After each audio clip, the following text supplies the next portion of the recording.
Assalamualaikum warahmatullahi wabarakatuh.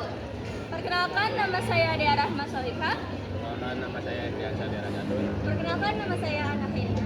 Perkenalkan nama saya Fira Fatia Harjo. Perkenalkan, nama saya Mauli Safadilah. Perkenalkan, nama saya Saifah Ibnu Musyafa.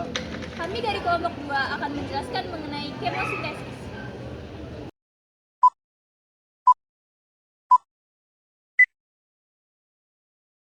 Jadi, di sini saya akan menjelaskan pengertian dari kemosintesis. Sebelumnya, apa sih kemosintesis itu?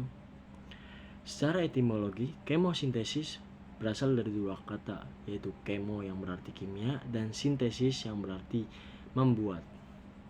Jadi, kemosintesis merupakan penyusun senyawa organik dari reaksi-reaksi kimia senyawa anorganik yang dilakukan oleh organisme kemoautotrofik atau kemoautotrof. Nah, letak kemosintesis ini terletak di sitoplasma. Sitoplasma adalah bagian sel yang terletak di antara membran plasma dari inti sel, nukleus. Sitoplasma terdiri dari berbagai komponen, termasuk sitosol, organel-organel sel, serta partikel dan struktur lainnya. Nah, dalam sitoplasma ini, organel-organel sel seperti mitokondria, retikulum endoplasma, vakuola, dan ribosom, serta lainnya berperan dalam proses seluler yang mendukung kelangsungan hidup dan fungsi normal sel. Fungsi dan manfaat kemosintesis yaitu ada 5. Yang pertama, menghasilkan glukosa yang digunakan sebagai sumber energi. Yang kedua, sebagai proses anabolisme agar suatu organisme tertentu dapat tetap hidup. Yang ketiga, sumber penghasil energi dan nutrien bagi organisme yang hidup di daerah ekstrim. Yang keempat, yaitu menghasilkan molekul-molekul organik yang dibutuhkan oleh banyak organisme. Yang kelima, yaitu mengoksidasi senyawa-senyawa tertentu dan menjadikannya sumber energi. Bakteri yang dapat melakukan kemosintesis disebut juga bakteri kemoautotrof, yaitu ada 3. Yang pertama cemo, yang kedua auto, yang ketiga tropien. Cemo itu sama dengan kimia. Nah, auto itu sendiri, yang tropien itu makanan. Bakteri kemoautotrof adalah bakteri yang membuat makanannya sendiri menggunakan energi kimia.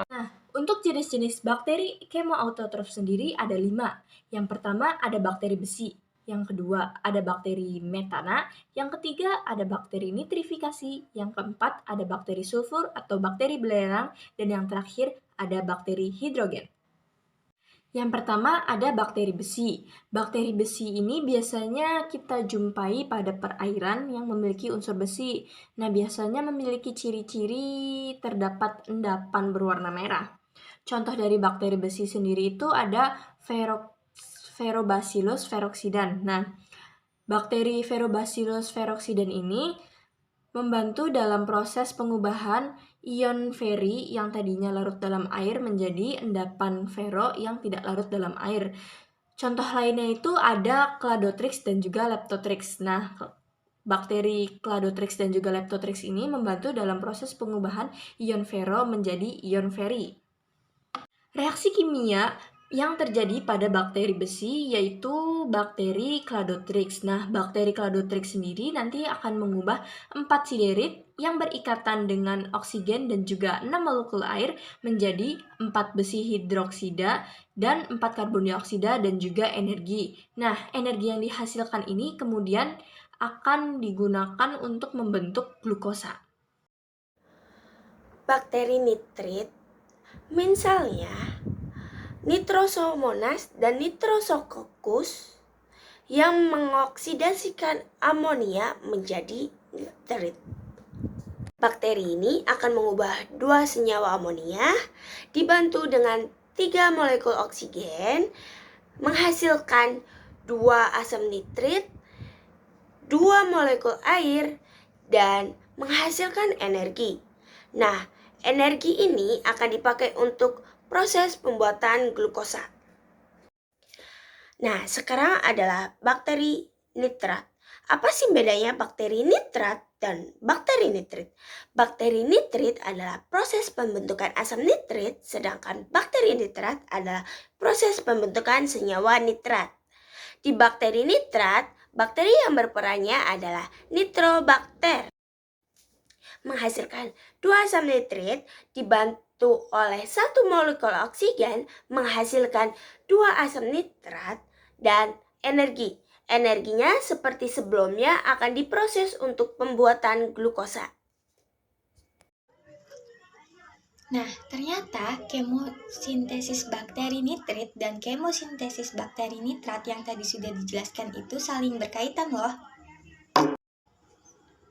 Pertama-tama, bakteri nitrit akan mengubah amonia menjadi nitrit. Proses ini disebut proses nitritasi. Setelah itu, bakteri nitrat akan mengubah nitrit tersebut menjadi nitrat. Nah, proses ini tuh disebut nitratasi. Sedangkan proses dari amonia diubah menjadi nitrat itu disebut proses nitrifikasi. Nah, setelah itu ada proses nitrifikasi dalam daur nitrogen. Nah, pertama-tama itu nitrogen di udara itu bakalan masuk ke dalam tanah sama air. Nah, di dalam tanah itu nitrogen itu tidak bisa langsung diserap sama tumbuhan. Tetapi ada juga tumbuhan yang bisa langsung menyerap nitrogen.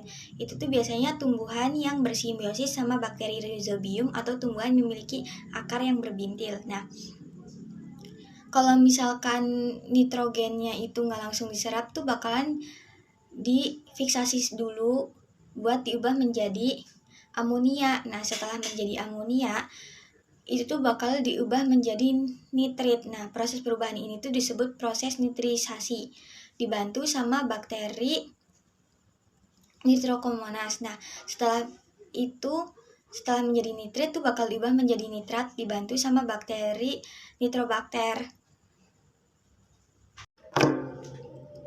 Setelah menjadi nitrat tuh bisa langsung diserap oleh tumbuhan buat proses fotosintesis. Nah, proses ini tuh disebut proses asimilasi. Kalau misalkan ada tumbuhan yang udah mengalami proses asimilasi itu mati, atau ada hewan yang memakan tumbuhan yang udah ngelewatin asimilasi itu mati terus menjadi bangkai, itu tuh bakal diuraikan atau didekomposer sama fungi, bakteri atau bakteri. Nah, pas udah didekomposer tuh bakal diubah menjadi amonium. Nah, proses ini tuh disebut proses amonifikasi. Setelah melewati proses amonifikasi tuh bakalan ngelewatin lagi proses nitrifikasi. Nah, proses nitrifikasi kan hasil akhirnya tuh nitrat. Nah, nitrat yang nggak diserap sama tumbuhan itu bakalan diubah lagi jadi nitrogen dengan bantuan bakteri denitrifikasi. Nah, pas nitrogennya itu dikeluarkan kan berarti nitrogennya tuh udah di udara. Nah, pas udah di udara tuh itu tuh bakalan mau keulang lagi siklus daur nitrogennya. Selanjutnya ada bakteri sulfur atau bakteri belerang. Nah, bakteri ini dapat ditemukan pada sumber air panas atau genangan air yang tidak mengalir. Contoh dari bakteri ini adalah Thiobacillus thiocsidans yang mampu mengubah sulfur menjadi sulfat, dan juga ada Thiobacillus ferroxidans. Nah, bakteri ini dapat mengubah hidrogen sulfida menjadi sulfur. Dan bakteri Thiobacillus thiocsidans juga mampu mengubah 2 senyawa sulfur, 2 molekul air dan 3 oksigen menjadi 2 asam sulfat dan juga energi. Nah, energi yang dihasilkan ini kemudian akan digunakan untuk membentuk glukosa. Selanjutnya akan ada bakteri metana. Nah, jadi bakteri ini mampu menggunakan metana untuk menghasilkan energi dan karbon dioksida yang kemudian digunakan untuk membentuk glukosa. Nah, bakteri yang menggunakan metana sebagai sumber energi contohnya adalah metanomonas. Contoh reaksinya adalah sebagai berikut.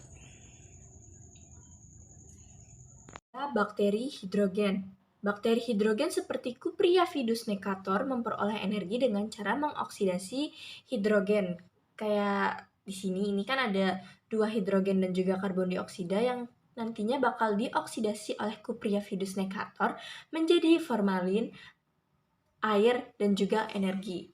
Nah, nanti energi ini bakal digunakan untuk membentuk glukosa. Selanjutnya akan ada pola reaksi umum kemosintesis. Nah, jadi senyawa anorganik dioksidasi akan menghasilkan energi dan hasil samping. Nah, energi yang dihasilkan digunakan untuk menguraikan H2O menjadi hidrogen dan oksigen. Hidrogen akan direaksi oleh oksigen untuk menghasilkan glukosa atau karbohidrat. Perbedaan fotosintetis dan kemosintetis. Yang pertama adalah perbedaan senyawa yang terlibat. Fotosintetis adalah CO2 dan H2O. Kemosintetis menggunakan senyawa organik CO2, H2O, O2, dan S. Yang kedua adalah hasil. Ya, fotosintetis hasilnya karbohidrat sederhana. Kemosintetis hasilnya karbohidrat sederhana. Yang ketiga adalah sumber energi. Fotosintetis adalah cahaya matahari. Kemosintetis adalah senyawa organik yang dioksidasi. Yang keempat adalah pelaku. Fotosintetis adalah organisme berklorofil seperti tumbuhan, alga, spermatopia, dan organisme berklorofil lainnya. Sedangkan kemosintetis, bakteri belerang, bakteri nitrat, bakteri hidrogen, bakteri Archaebacteria, dan lainnya. Yang kelima adalah reaksi. Fotosintetis menggunakan reaksi endogenik dan kemosintetis menggunakan reaksi endogenik. Jadi, adapun kesimpulan dari kemosintesis adalah salah satu proses anabolisme dalam penyusunan senyawa anorganik menjadi senyawa organik menggunakan energi kimia yang didapatkan dari hasil oksidasi senyawa anorganik lingkungan sekitar bakteri kemoautotrof.